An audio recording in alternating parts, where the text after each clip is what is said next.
Hi there, Peter again here from the festival team, and I'm here with the makers of Leash. So we've got Jamie Thornham, who's the director, and Callum York, who's the DOP, and together you co-wrote Leash. Yeah, that's right. Thanks so much for coming, guys. You've just seen the film on the big screen. How was that experience for you? Yeah, I mean, I think up against all the other films that have been on, it's kind of, it looks a lot fuzzier and weird, and like something that you download off the dark web in comparison. Everyone else is like these sort of competently made, beautiful sound design, but really well shot, No offense. And for you, Callum? How was it? What was it like? Yeah, no, it's always good to see, something you've made actually on the big screen, because there's one thing you're sitting in your room with a laptop editing it, but actually being in where I guess we were all inspired to start making these sorts of things, actually see on the big screen is always great, and having people clap at the end is a big confidence boost. Always. So that was nice. Not just that dead silence. Often Tumbleweed. Yeah, crickets. Great stuff. So tell us what's Leash about? What's the premise? What's the elevator pitch? I mean, I've always kept it simple, just because I want people to come away with it with different things. Mm-hmm. It's just about a guy who goes looking for this dog. We assume that maybe his wife has told him to, and maybe he's a bit reluctant, but he has to go and find this dog, and kind of everything but that happens. Does he find the dog? Yeah. Is there a dog? Is it? Is there a wife? Good Is question. he? Yeah. It's in the middle of the night, so some creepy things happen. Yeah. So it's a micro budget. We put it in our what we call cheap thrills. So it's either micro budget or films made during the pandemic. How much did it cost you to make this film? A couple of quid. I think we bought the actual lead I think that's the only thing prop. we bought. Everything else we just kind of nicked Yeah. from shops. Big Boris style. Yeah. So how long have you been making films yourselves? Is it your first thing, or have you? Well, we met at uni. Yeah, we made stuff at uni before that. Mm-hmm. So from very much education onwards, we've been making films and things. I used to put stuff together as a kid with animation and stuff, but only really started making proper things at uni. And yeah, I think our interests sort of matched up, and we were able to collaborate quite often. And we ended up doing a graduation film, and this was kind of it was a big step down from because grad films have budgets of sometimes a few grand.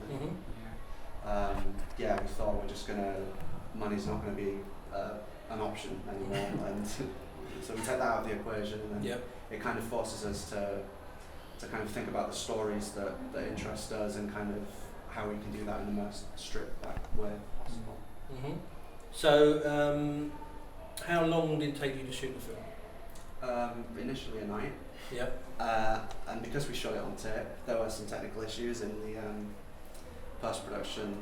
I think the machine we used, I blame the machine, it wasn't me.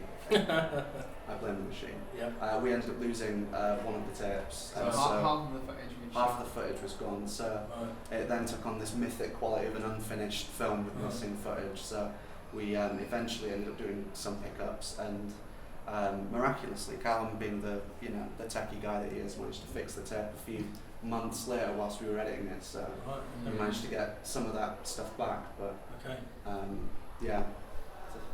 the ugly look of the film is still quite deliberate either way. Yeah, definitely. So what equipment did you use to shoot it? What was it we used? Was it like a Z5? It was just one of those DV tape cams. It was a Z5, just a DV camera. That was about it. And one LED panel was pretty much the only thing we did take a light, and we barely used it except on that pitch black hill, which sort of appears towards the end of him walking down the hill. Right, yeah, I want to get onto that shot in a minute. So the sound, we all really enjoyed the sound. I mean, because obviously you're on such a tight or no budget at all. You've got to make the sound effective. Yeah. Was that a conscious thing? How did you approach the sound? Well, we ended. I think when we were writing it, we always had the sound in mind.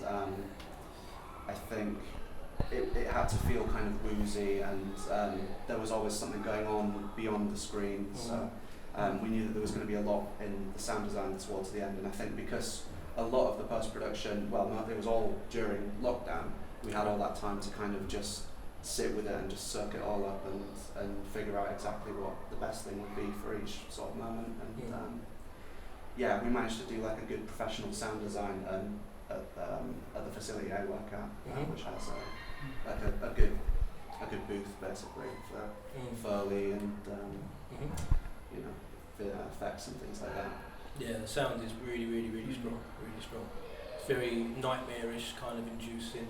There's a well, you tell me, who are some of your influences? Because I got quite particular things from the film, and I'm interested to see if I don't want to lead you, but who are some of the filmmakers or films that you really enjoy? Well, I'll get it out of the way first. Go on. Actually, we were massively influenced by the video games and the Silent Hill franchise, the first games, and how you navigate a level, and the sound design is popping. Beyond the walls of where you're going, and there's just the whole thing just comes to life when you're moving through that space, and you don't quite know what's actually happening, and everything's very psychological. And obviously, with Silent Hill being influenced by David Lynch, that was also a very direct influence, particularly his later stuff, which was also shot on DVD in Inland Empire. That was the one. That was one I was thinking of, so I'm glad I was on the right track. Well, I have to admit, I've actually never seen that film. So. Wow, you should get around to that. Yeah, I need to get around to it. Yeah, that's all shot. Let's do that one again. Yeah. Okay. Yeah, because there's a shot in your film where the guy is running towards the camera, and that I was like, that's that shot from Inland Empire with Laura Dern, isn't it? Yeah, absolutely. Terrifying, that scene. Huge. Yeah, my favourite bit. Alongside the bit in the hallway with the face.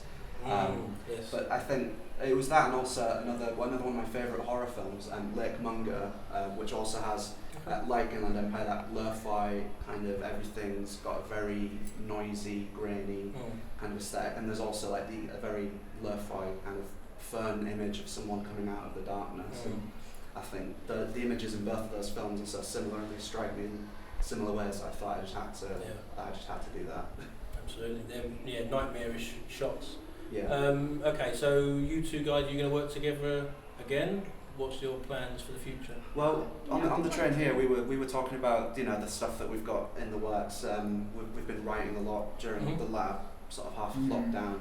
It's just a case of getting a couple of people together again and doing it. It'd be great to do another Leash, where it was us two, a sound guy and an actor.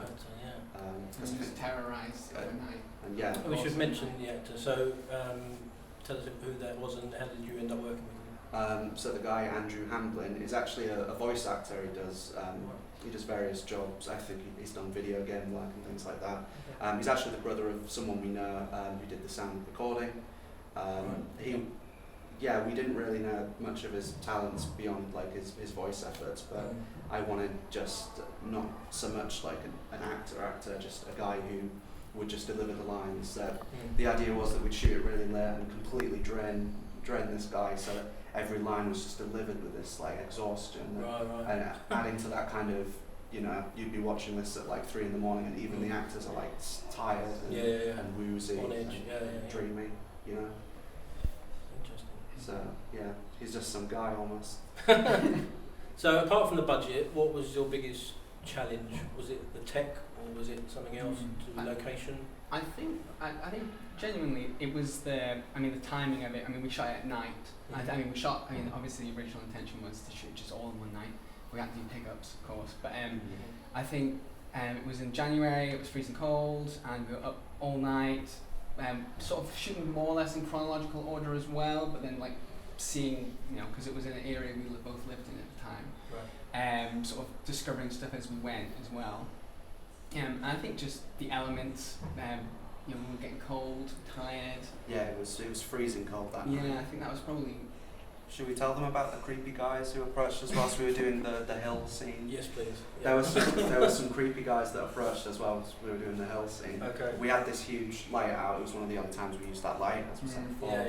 So we looked like a bit of a crew of people. So we did get approached by a few members of the general public. That might have been past midnight as well. Yeah, these were nocturnal guys. They were coming back from something, and they were kind of taunting the actor, and we had to kind of talk them down. But they were going on about how they used to hang about on that hill, and they saw this thing coming down the hill walking at them, And I'd not mentioned anything to them Really? about the scene that we were about to shoot, so kind of spooked all of us. Yeah, It definitely put us in the mood for the film a little bit.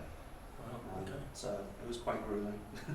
So, last question, I like to ask, what's your favourite horror film, or if you had a horror film that you'd recommend to someone which maybe wasn't as well known, what would you say? I mean, I've got hundreds. Like I said before, Lake Mungo is one of my favourite films, and it's kind of got that fake documentary Blair Witch kind of influence. It's just recently had a Blu-ray re-release on Second Sight with interviews and things like that. It's definitely worth checking out for anyone who's a fan of horror films and they've seen all like the big ones. Don't know if you have any.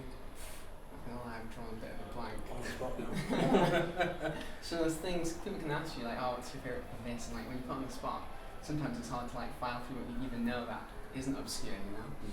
So yeah, I don't know. We used to have a really good time, watching Twin Peaks and things like that. Any of David Lynch's stuff. It's not immediately horror film territory, but he does just make the scariest sequences. Definitely. I think, some of David Lynch's films are more frightening than conventional horror films because they're nightmarish. Yeah. And it's the imagery and the sound that he manages to conjure up are quite, just the uncanniness of like right. his characters, and even watching Man the Hands of Fate and the way that guy just stumbles about. It's the man from the place and the Cooper's Dream. Yeah. So, Brilliant. So thanks guys for joining us. Thanks for having us. Really enjoyed the film. Good luck with it and your future projects. Thank you very much. I appreciate that. We hope to see you again soon. Definitely. Thanks. Thank you.